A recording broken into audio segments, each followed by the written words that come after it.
Good afternoon and welcome to today's webinar.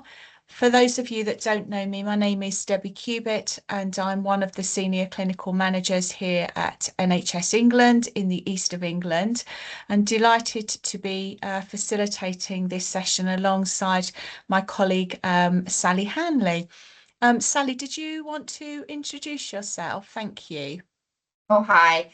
Yeah, so I'm just sort of like in the sidelines in relation to this and just sort of linking and networking people together. But I work in the Department of Health and Social Care in a health improvement role with a focus on children, young people and families. And it's a great opportunity for colleagues in the East of England to share those opportunities for child branch nurses in relation to public health nursing. So thank you for the opportunity. Lovely, thank you. So I'm going to share the agenda, and then as people present, I will get them to introduce themselves. So just bear with me and I will share our agenda for today's session.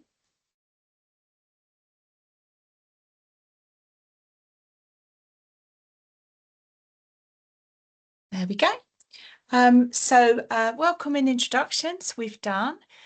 We will shortly be handing over to Helen and Samina, who will be talking through the overview of the Healthy Child Programme, an overview of the East of England Community Healthy Child Programme, what career options are available and how will I be supported. Then we will have a presentation by Sophie Dade, who's going to talk about her experience of preceptorship at HCRG. And also Lizzie Kingsford will be talking about the career options and preceptorship at HCRG. And then Helen Hoff will be talking about the career options available at CNWL and how you will be supported. And then Rebecca Overend, who's a professional lead in children and young people at the Royal College of Nursing, would be talking about RCN support. So I hope that provides a really good agenda for you today. And I'd like to say a really big welcome to the students that are joining us today and any that might be watching this event on record as well. So without further ado, I'd like to hand over to Helen and Samina. Thank you. Hello, I'd just like to introduce myself. My name's Helen Gray. I'm Deputy Clinical Lead for the Norfolk Healthy Child Service, and I'll let Samina introduce herself. Hi, my name's Samina Akhtar. I'm a practice lead and health visitor based in Luton and Bedfordshire. We both work for the East of England Community Health and Care Trust, which covers a really vast area, including Peterborough and Cambridge, who aren't with us today. But it's quite a vast area, so there are slight differences in the service offer that we have, which we'll come to in a moment. Thank you. So what is the Healthy Child Programme? So the Healthy Child Programme is a public health service that is place-based and delivered at home, school and in other community settings to meet the needs of the child, young person and the families. It's based around early intervention to support families at the earliest point of need. We provide key public health advice and guidance at key stages in a child's development. So we offer antenatal appointments for pregnant mums and with their partners and dads as well. And we then do a new birth contact at 10 to 14 days following birth, 6 to 8 weeks, 1 and 2.5 years. We offer targeted and specialist support, and this is support that is offered to families that perhaps need that little bit extra support. So perhaps the more vulnerable families and some of those who may be within the safeguarding arena as well.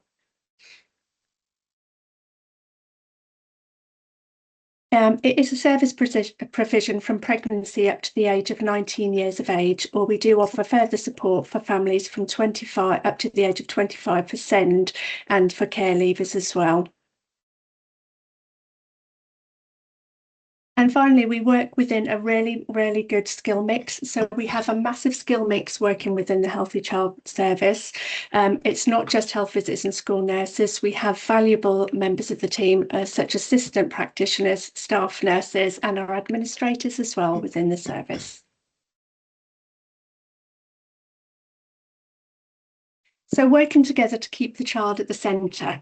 Health visiting school nursing isn't just about our service on its own. We now work very much across a wider system with system partners, and you may have heard terms such as system working and neighbourhood teams. This is in simple terms means that there is a joined up approach to ensuring that babies, children and young people and their families are receiving and have access to the right support at the right time. The Best Start Family Hubs and the associated Best Start in Life is a major national policy priority with the overarching aim to reduce inequalities and create the conditions and opportunities for all children to thrive. Described by the government as a single place to get support for children, young people and families, including babies, groups, parenting support, etc. Neighbourhood health puts the person at the centre of how we deliver their health and care by organising services so they can work together to serve defined populations. This includes GPs in community services and, where appropriate, urgent care, diagnostics and outpatients. This also includes local authority commissioned services such as adult and children's social care and public health services. In Norfolk, the trusted triage refers to a way that we're actually starting to work in this manner already. We are working very closely with our family hubs and early childhood and family support services to make sure we've got a really clear understanding of what each service offers. And we've developed what we call a warm handover. So this is hoping to prevent families and young people from telling their story more than once, so that there is a clear handover between services to ensure that they've got the right service supporting them when needed. And then implications. So the implications of working together means that it's child-centred, and that is the most important thing: early intervention and identifying need within a population.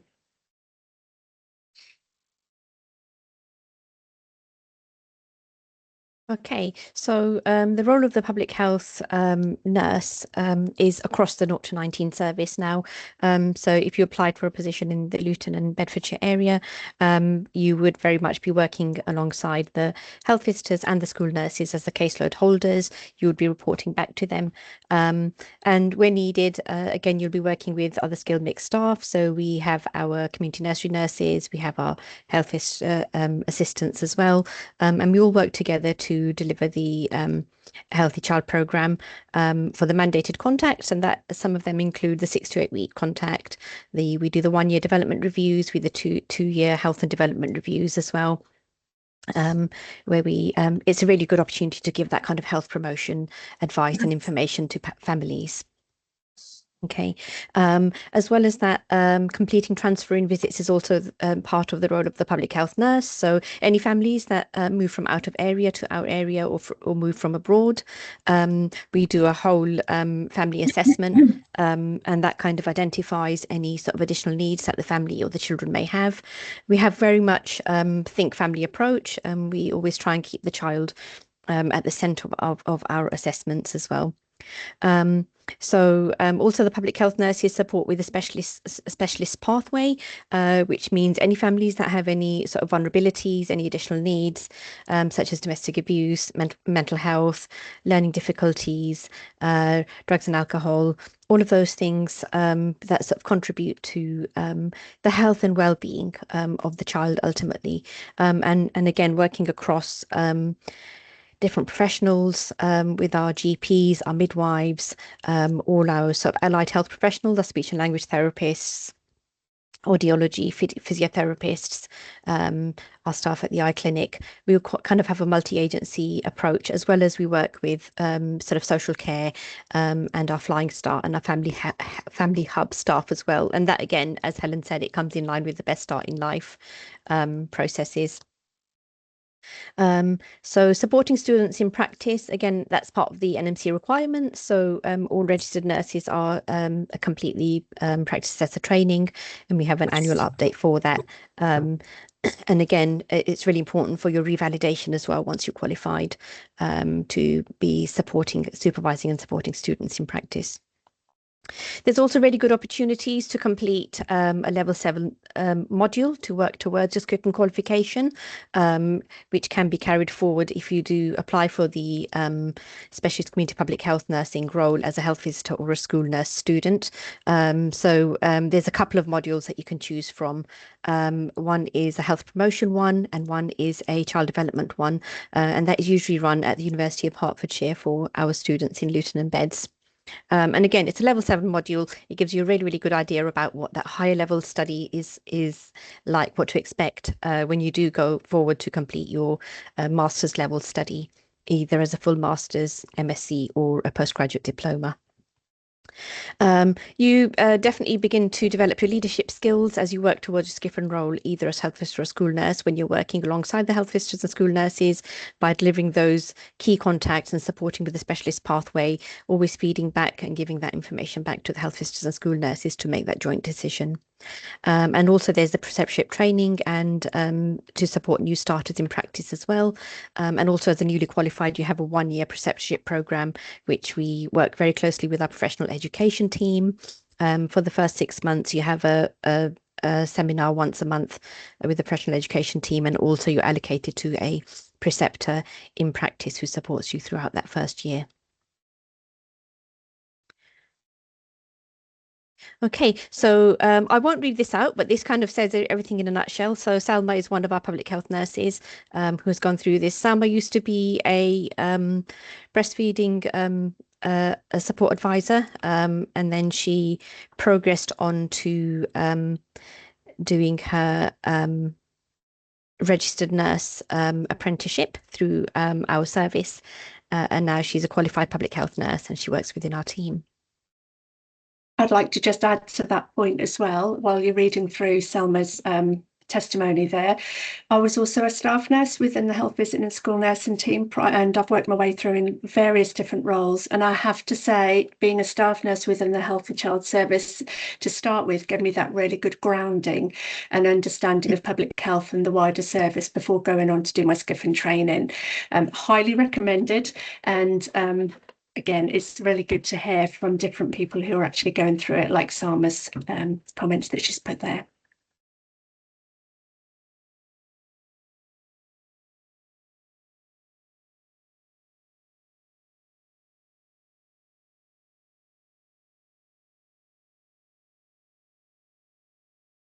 Okay, so so that's the a 1-year master's level course with the University of Hertfordshire or Anglia Ruskin University, depending on what area you're practicing in, and it's a 50% academic and 50% practice course. And then you have your practice assessment document throughout the year. And again, you have your fixed annual leave, which is stipulated by the university. And again, as you will have your NMC registration to hand once you've qualified. So that is one of our kind of main criteria to have that in place. And again, it just gives you kind of clear understanding of the public health priorities and the role of the healthy child services as well.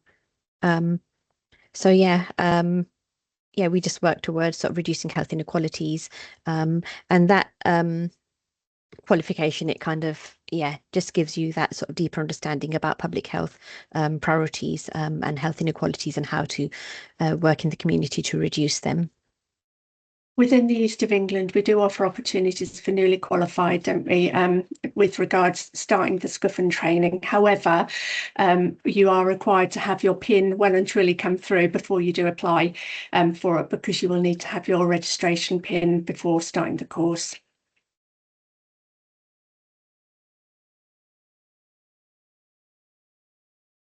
Wonderful. Thank you so much, Helen and Samina, for a really good overview of working as a public health nurse. Greta, I don't want to put you under any pressure at all, but have you got any questions at all? If you're happy to speak, that's great. If you'd prefer to write them in the chat, I can read them out. But just wondered if you had any questions. None at the moment, but thank you for asking. Okay, no problem at all. I think if I may, I'd like to ask Helen and Samina a question. Um, if I got my PIN, if I just qualified, I just qualified, and I'm really thinking about being a health visitor. I can see the programme, but how would I apply? Would I apply straight to the university, or would I apply directly to you? And do I get a bursary, or do I get a training grant? Could you just talk me through how it would work, please? Thank you. Yeah, so do you want me to take that, Helen? Yeah, so you apply directly through the NHS website. We use Track under our trust vacancies.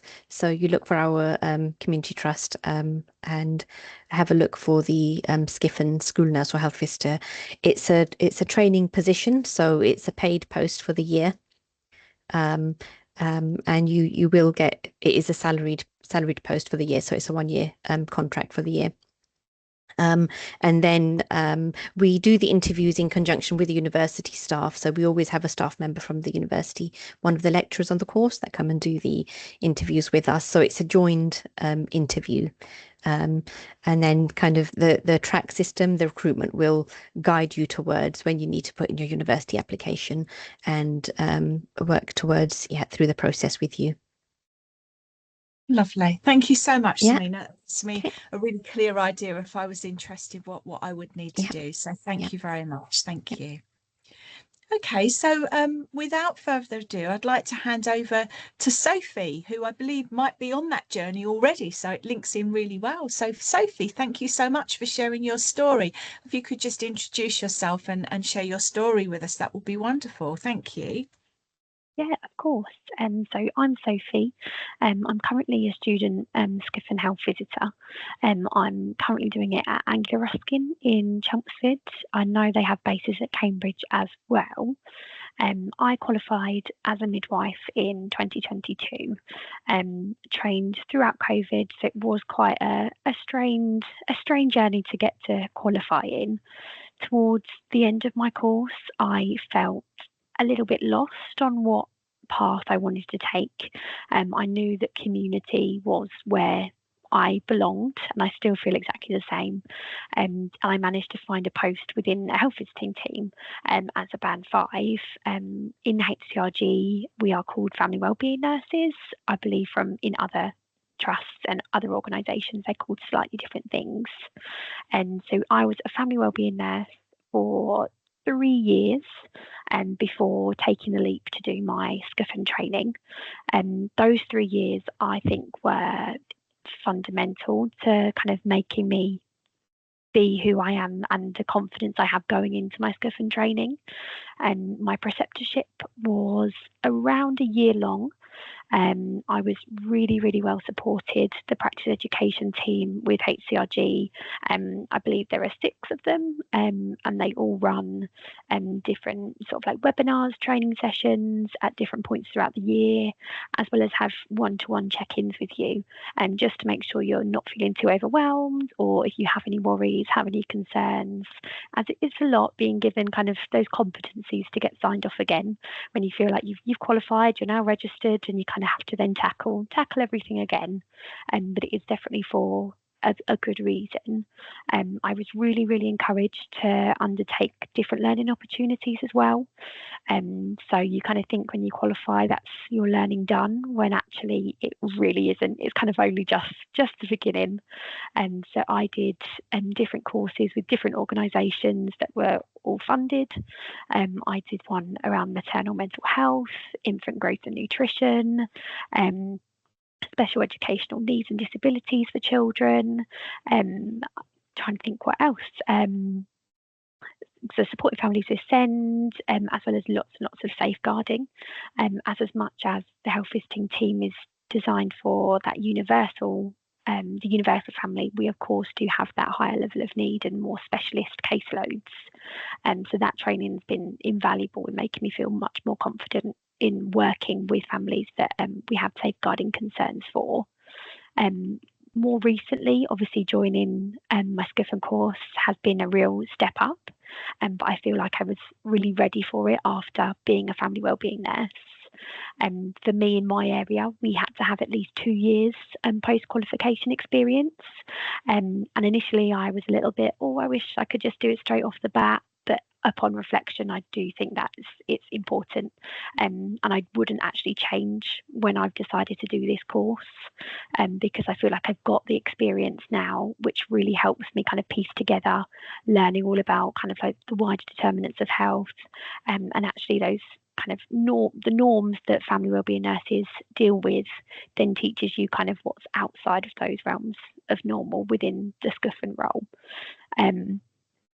So with kind of my SCUFN course, I was given the opportunity to collaborate with the Institute of Health Visiting, and they recently published their new competency document for SCUFNs across the UK, and they basically created a bit of a breakdown on how we can achieve those in practice.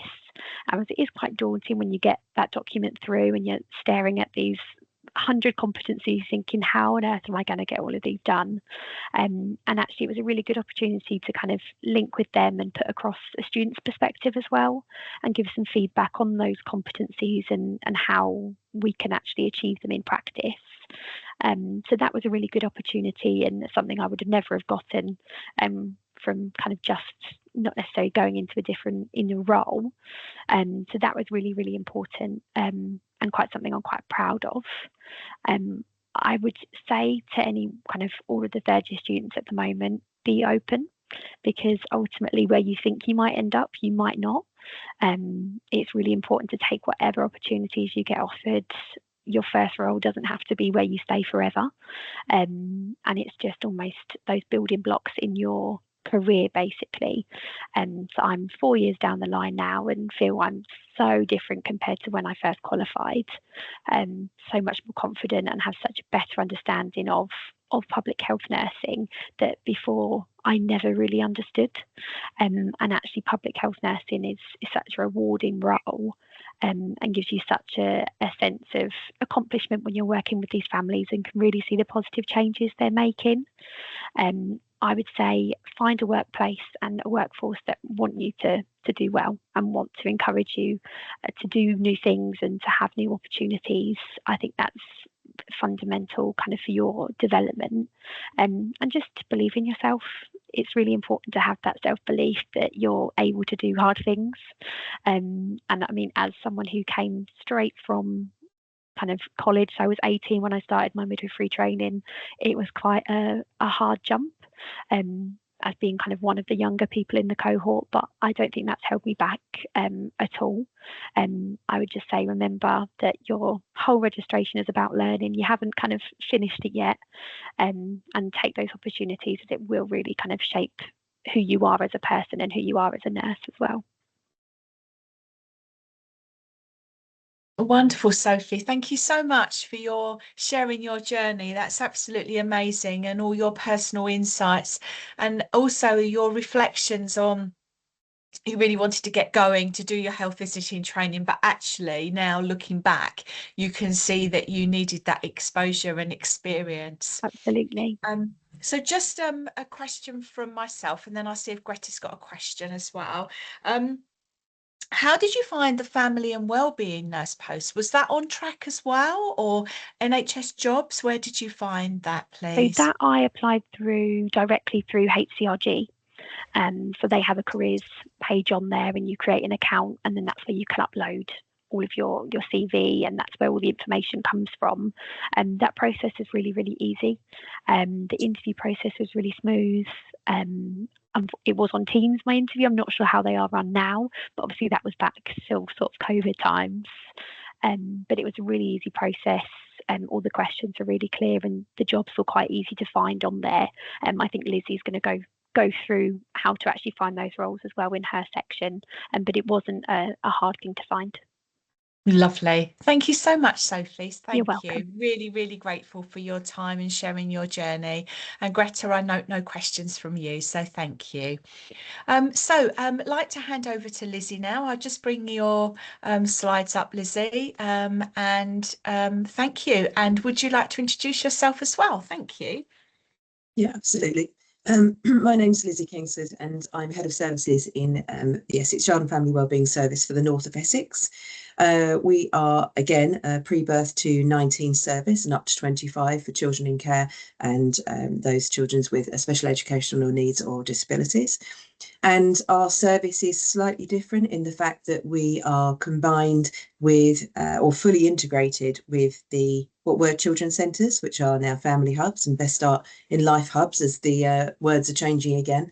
But basically that gives us a really interesting opportunity to work in a slightly different way, because the hub delivery is actually integral to the healthy family teams.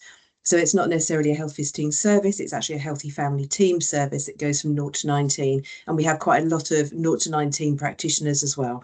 And that opportunity is something else that I should have put on my slides and didn't put down. If you can go to the next slide for me. So the opportunities, once qualified, you will actually find on NHS Jobs as well as on the HCRG Care Group website, because we advertise on both, and also on Indeed and on CV Library as well. Those opportunities you'll be able to search under a banding for band 5 without any issues at all. But I just wanted to give a little bit of an overview of our service, because it's an integrated service which is in partnership with Barnardo's. It is slightly different.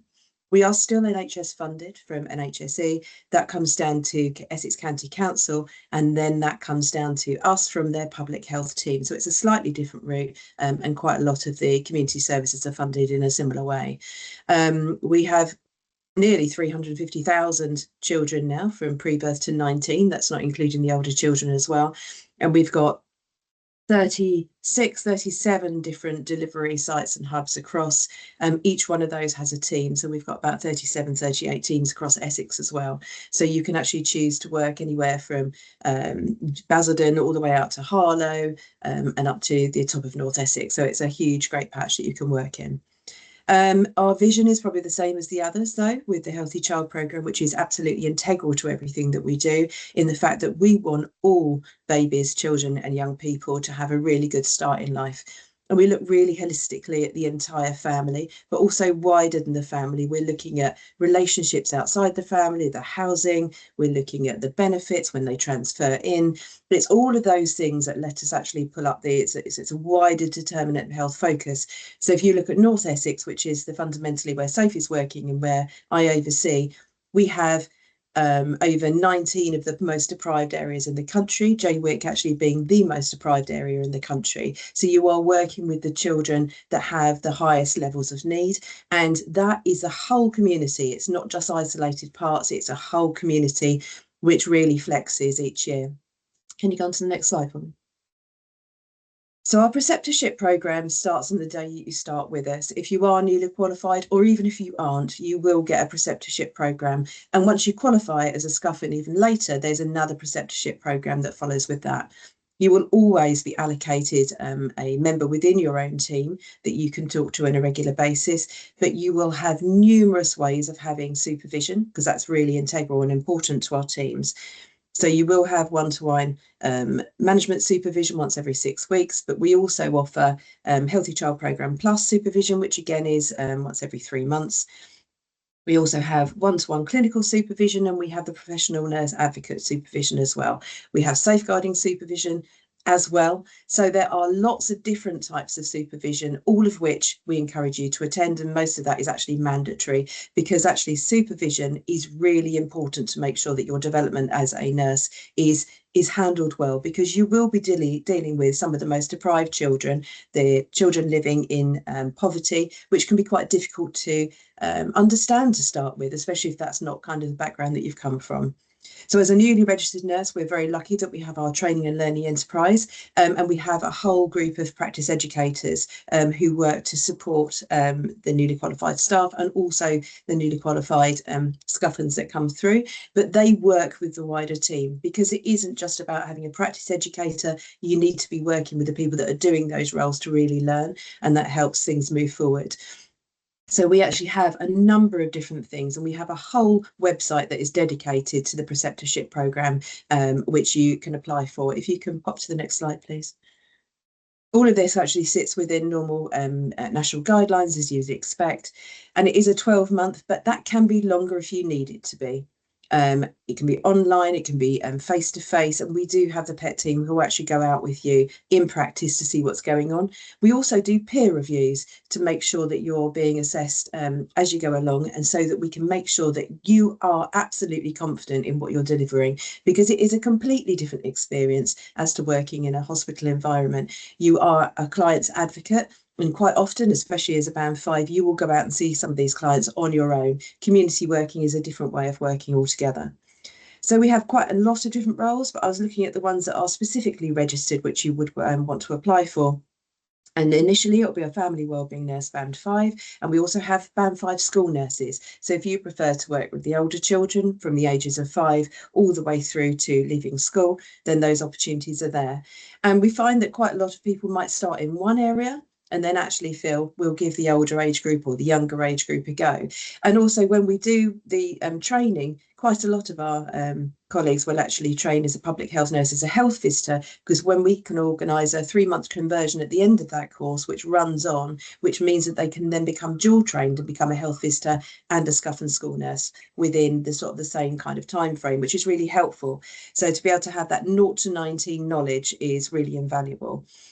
We do the training for the SCUFM, but we actually make sure that you've actually got 2 years post-registration, because I think where Sophie was saying it's having that really valuable experiences that you have just after qualifying. You need to be able to consolidate your learning from your course and see what else is out there, because it is a job that contains lots of safeguarding and all of those kind of things. So to actually move into that role, gaining that band 5 experience can be really helpful.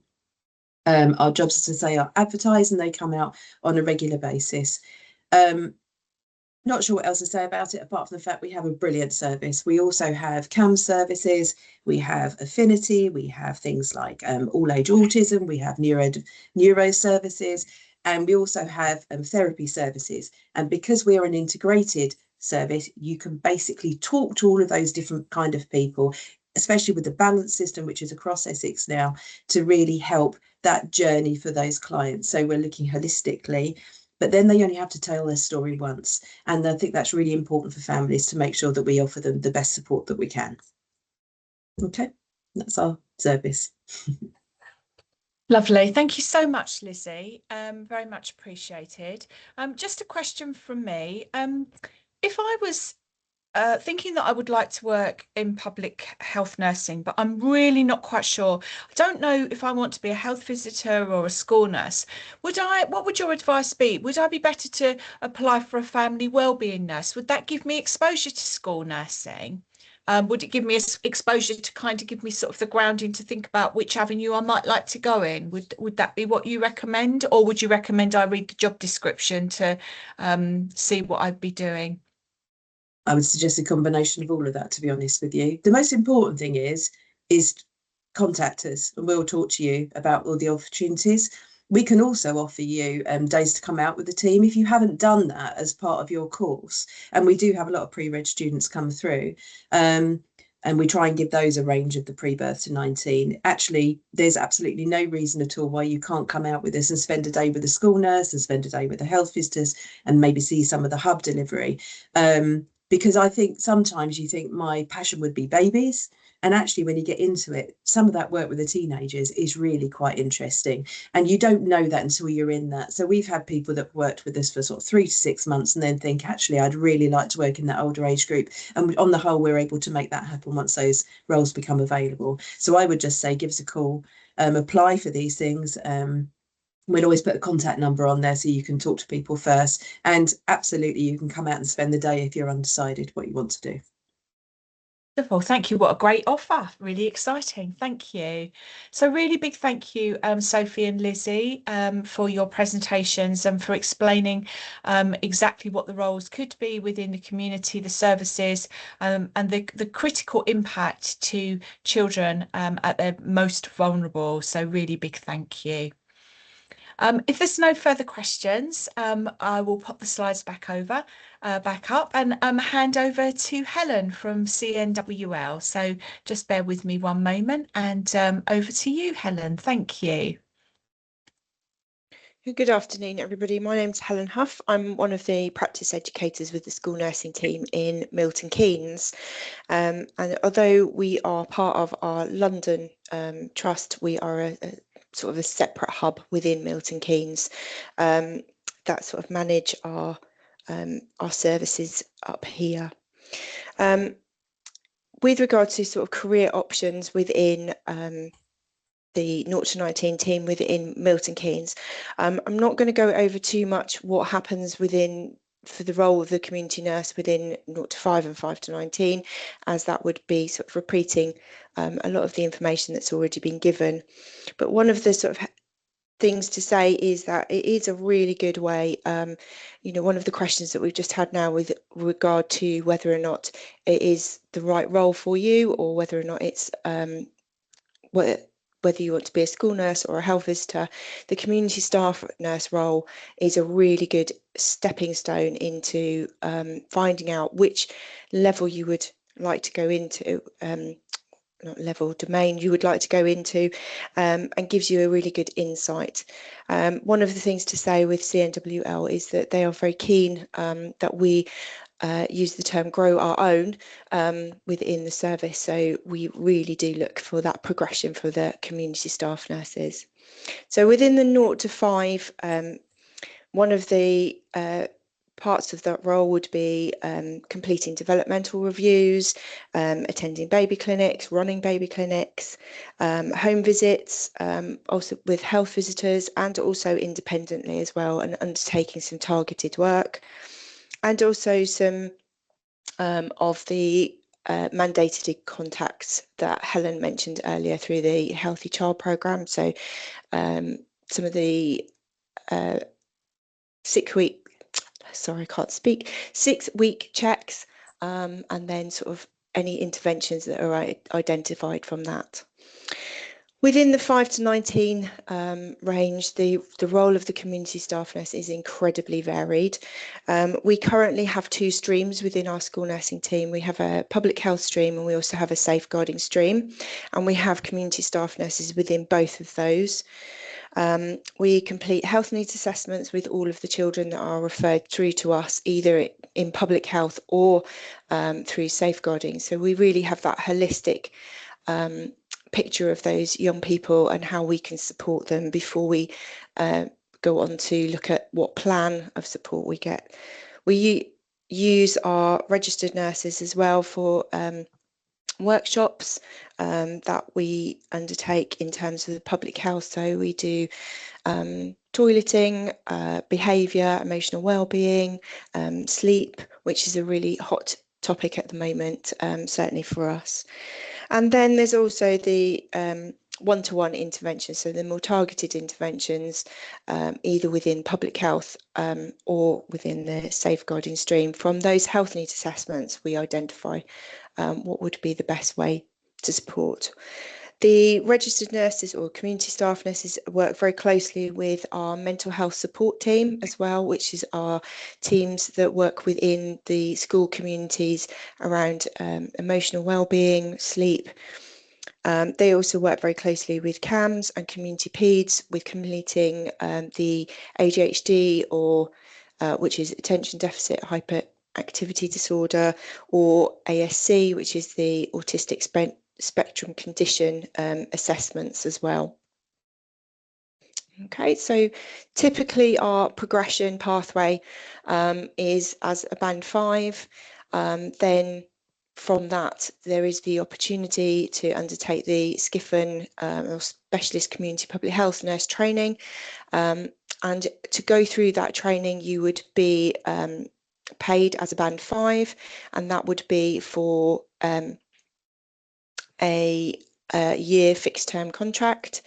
Then once qualification, you would then progress onto a band 6 as a health visitor or a school nurse. From there, you have the opportunity to undertake sort of further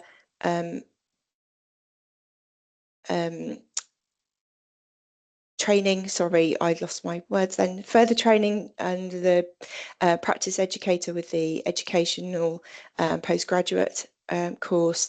There's also opportunities to become one of the team leads, and we also have a Band 5 safeguarding lead here. We also have then the Band 8 roles, which are our operational service manager. We have our head of service, and we also have our clinical lead for the Healthy Child programme as well.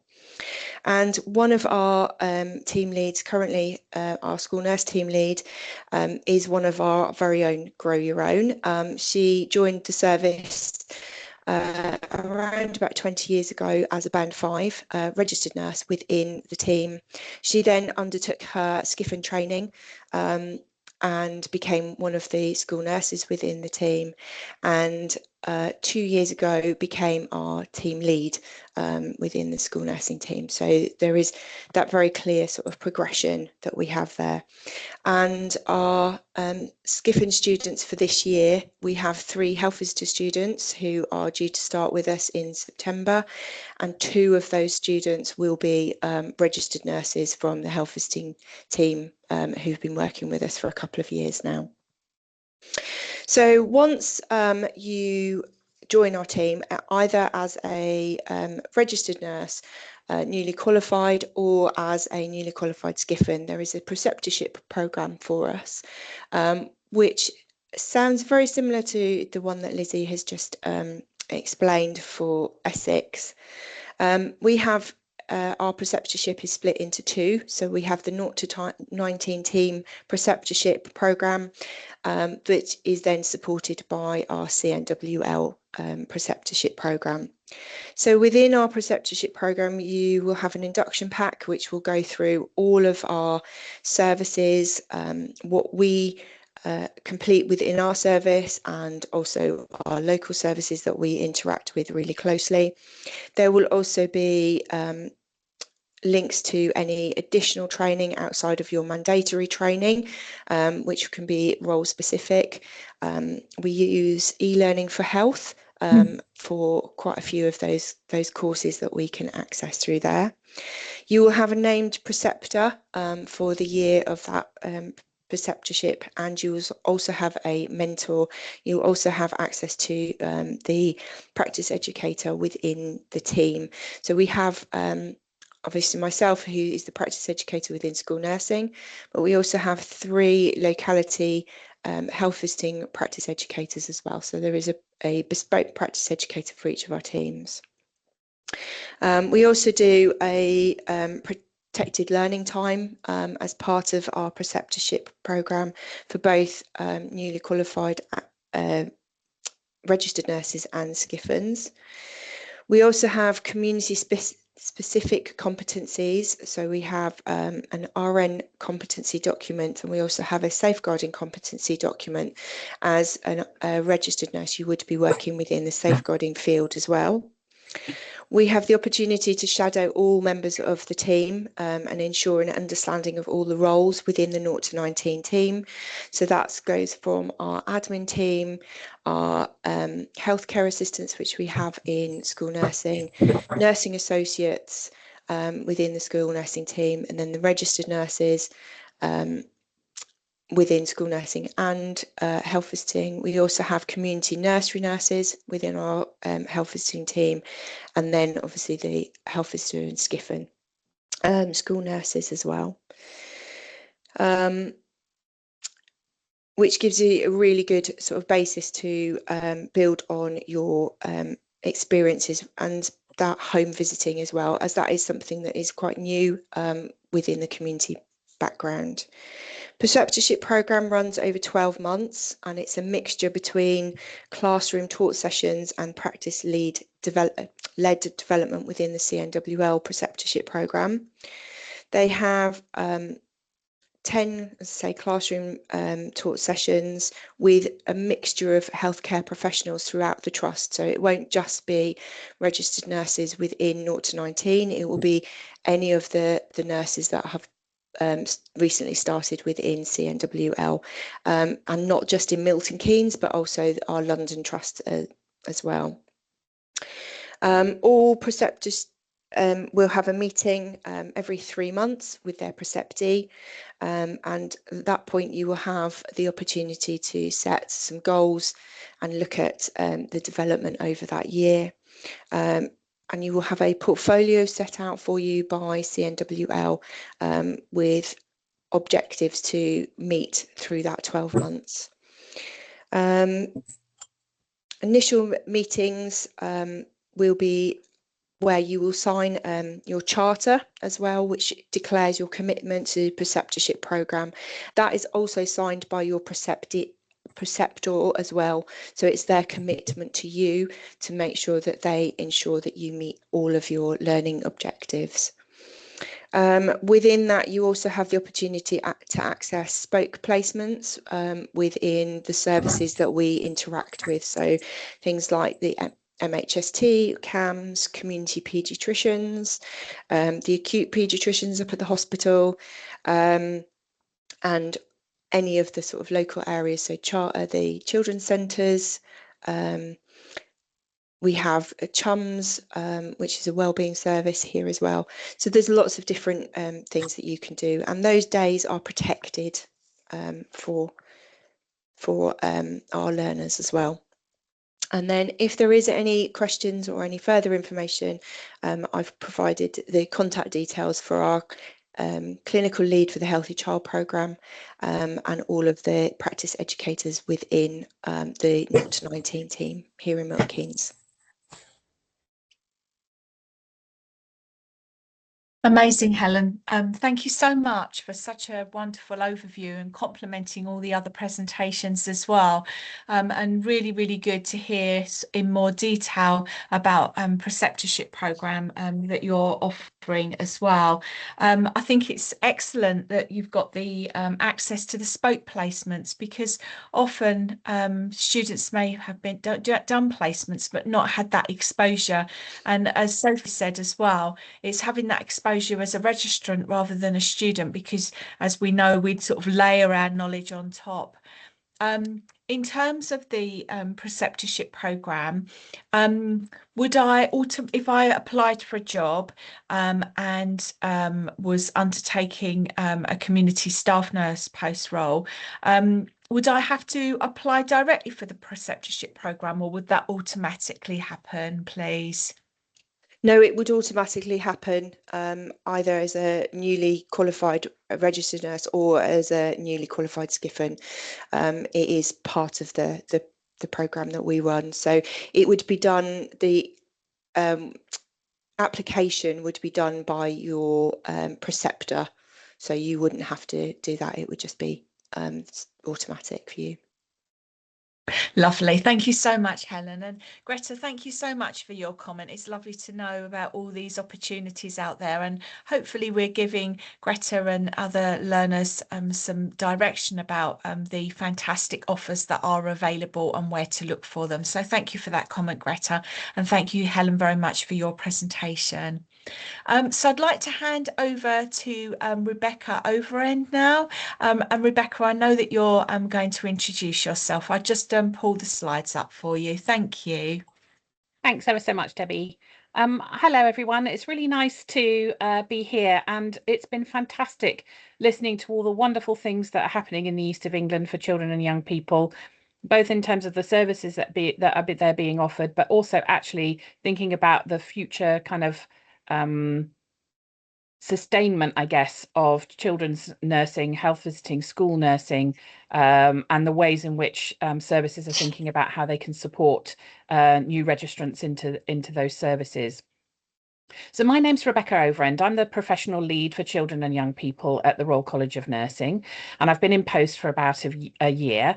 And I'm going to be coming at a very different angle, I guess. I'm not going to be talking about a service particularly, but I guess what I want to do is just kind of highlight to you what, as a nursing profession, we're doing for children and young people within the Royal College, and the ways in which you might want to get involved, and you can be supported by the RCN as you go through your career. If I could just have the next slide, please, Debbie. So I thought I'd just give you a little bit of a potted history about my career journey. So I grew up in a variety of places. I've lived abroad in Canada for a few years because my parents had work out there. But when I came back as a teenager, I really kind of thought about what I wanted to do with my career. And I'd always enjoyed working with children. So I was kind of like, well, should I be a teacher? But then actually I went on an open day to the hospital I ended up doing my training at. And there was a person there who talked about the value of nursing and the critical importance of nurses in terms of helping children and young people to live the healthiest lives that they could. And something about that really resonated with me. So I did a combined adult and children's nursing course because that was what was available in those days. And I worked then as a registered nurse in a surgical unit, and surgery has been my background the whole way through my career. I left full-time work to do a degree in human sciences because I really enjoy anatomy and physiology, and that's my bag. And then got another job, relocated to the southwest because my husband got a job there, and continued working on surgical units. And I guess some people may see that I then had a bit of a static period in my career. So I raised a family. I've got a young adult now who has a learning disability. And so I needed to sort of kind of focus my time on my outside of work life for a period of time. However, I would say that what that gave me, even though it didn't look like on paper I was doing masses of different things in my career, was it gave me such a lot of experiential knowledge in terms of looking after critically ill children, different types of surgical work, and leadership. The opportunity to be able to work with people is such a key an important element of nursing. And it meant I could still contribute to changes in practice. I could still contribute to thinking about how I could support managers in being able to change services. But the most important thing for me was having the opportunity to continue working with children and young people who had surgical conditions which needed my care. And that for me has always been a mainstay. I think the other thing is that I really developed my love of supporting students and new registrants to practice with developing their skills, both in terms of their clinical knowledge, but actually also their confidence, their capability, so their ability to think outside the box with things and their critical thinking. Because as a safety critical profession, it's a core skill we all must develop.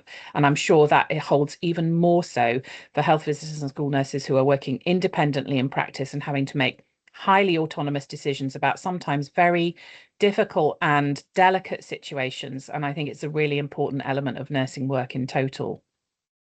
That love of kind of teaching others led me to think about going into education. So I moved into the Faculty of Nursing Education within the Children's Hospital, and we run a number of qualifications and specialty, not only for our service, but also actually for the region.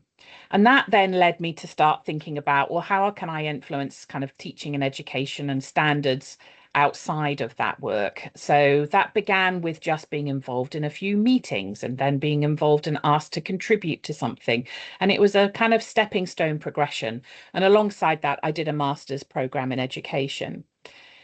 That led me then culminately to thinking about, well, actually, where do I want to kind of finish my career, I guess, as I'm coming towards the end of it. And that was really thinking about what can I give back to nursing? So that was when the job opportunity came up at the RCN. And I've been in post now, as I said, for a little over a year, or just about coming up to a year, actually. And it's been a fantastic opportunity for me to start learning more about not just what happens in hospital settings, but actually what happens out in the community, in schools, in youth justice services, in care services. And the people on this call will know that with far more experiential knowledge than I do, but it has been fascinating to understand just how pivotal nursing is across the whole spectrum of not only a child's life, but actually wherever children are kind of engaging with their community. Can I have the next slide, please? So within the RCN, sometimes it can be hard to see where children's nursing voice can be found.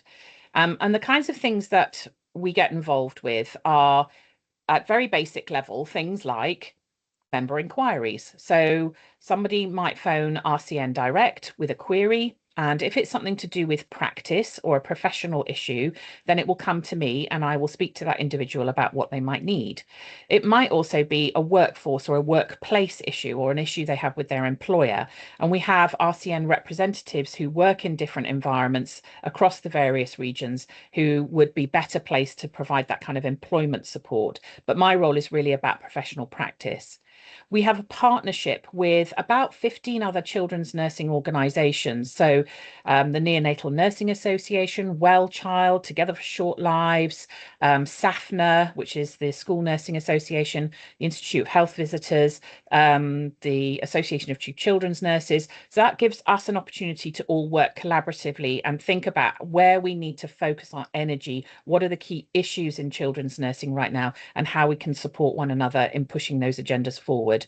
We also obviously work with Royal Colleges, such as the Royal College of Paediatrics and Child Health, and we work quite closely with them, including actually being able to use their Children and Young People's Forum, because it's really important that whatever we do, we consider the voice of the child or young person in those decisions. We're also involved with things like RCN campaigns. So how do we demonstrate that children are equally impacted by corridor care? It might just look different. So an example of that is children with mental health crises being looked after in general paediatric wards rather than in acute mental health services. We also really think about what are we going to do in the future. And this is a heads up for you all now. There will be a CYP, a Children and Young People's Nursing Conference run by the RCN in June of 2027. That's the first one we've run for a very long time, but I'm very keen that we start to kind of reinvigorate that opportunity for nurses, young children's nurses, to be able to get together and network with one another. Can I just have the next slide, please? One of the other main elements of my role is to look after the Children and Young People's Forums. Now, these underwent a complete revision in 2025-26, and we've moved from 5 to 3. You can see that there are 3 core themes. One is around acute care, one is around community care, and one we've kind of particularly wanting to focus on young people because we recognise that they have some unique challenges which may not necessarily fit in within those other 2 quite as easily. So this is for young people who have mental health crisis, but who also may be in care, who may be in youth justice services, who may have gender dysphoria, and actually that really important element of transitioning into adult care, because we know that service is still not right yet. Each of those forums has 7 committee members, and we have newly registered nurses on one of the forums. We have people working in clinical practice. We have people working in leadership roles within services, both in the community and adult services. And we have people who work in university settings. So we have quite a broad approach. And there's an application process that you'd have to go to if you want to join. But you can join the forums as an RCN member for free. You don't need to pay to do that. And that gives the forums then an opportunity to engage with forum members to be able to ask the questions that they might want to know about, and also send out things like surveys so that we start to hear the nursing voice more readily. We also have an early career nursing network, again, completely free to join. And I think that's a fantastic resource because it provides you with lots of opportunities to think about interview support, what it's like the first time you take charge of a unit, or in your case, maybe going out and working in independently on your own. That ability to have peer support about that first year can be really hard. So that's also another good way of getting engaged with the RCN. Just the final slide, please. I think I'm going to echo a lot of what Sophie has said. A lot of nursing in that first year is about believing in yourself. You've already done 3 years of practice, and I think it's really important to recognise that you do have skills. They need development, yes, but that's something that's going to happen throughout your whole career and your whole life.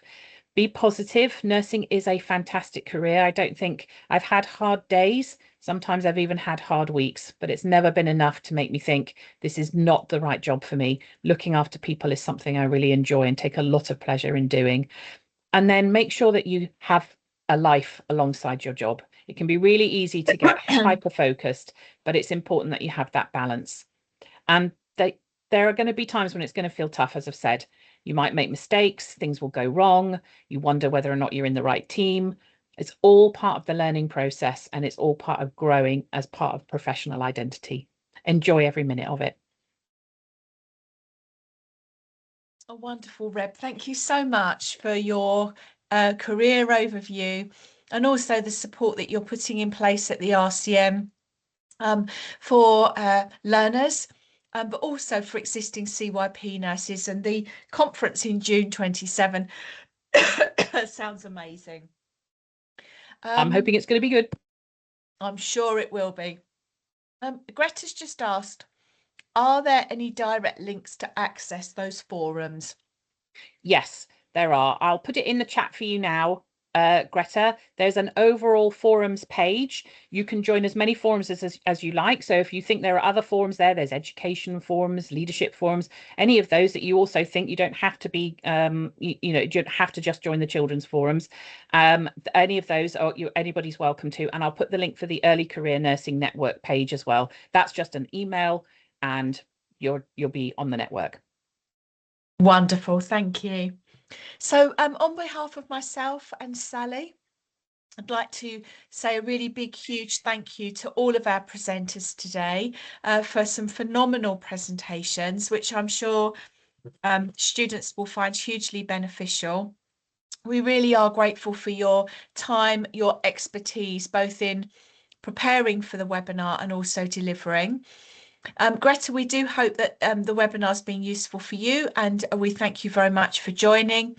And we also thank anyone that might be watching this on catchback as well.